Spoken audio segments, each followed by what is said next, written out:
شروع اللہ کے نام سے جو نہایت مہربان اور بے حد رحم والا ہے۔ جان لو کہ تم جس قسم کی جو کچھ غنیمت حاصل کرو اس میں سے 5واں حصہ تو اللہ کا ہے اور رسول کا اور قرابت داروں کا اور یتیموں اور مسکینوں کا اور مسافروں کا، اگر تم اللہ پر ایمان لائے ہو، اور اس چیز پر جو ہم نے اپنے بندے پر اس دن اتارا ہے، جو دن حق کو باطل کی جدائی کا تھا، جس دن دو فوجیں بھڑ گئی تھی۔ اللہ ہر چیز پر قادر ہے۔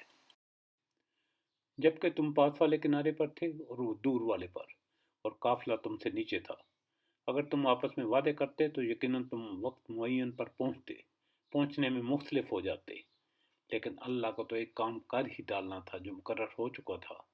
تاکہ جو ہلاک ہو وہ دلیل پر یعنی یقین جان کر ہلاک ہو، اور جو زندہ رہے وہ بھی دلیل حق پہچان کر زندہ رہے۔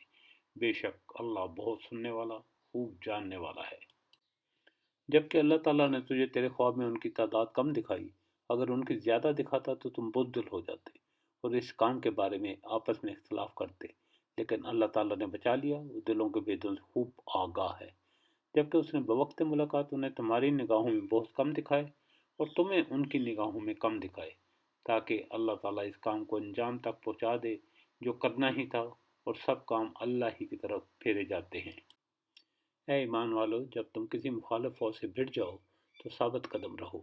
اور بکثرت اللہ کو یاد کرو تاکہ تمہیں کامیابی حاصل ہو، اور اللہ کی اور اس کے رسول کی فرما برداری کرتے رہو۔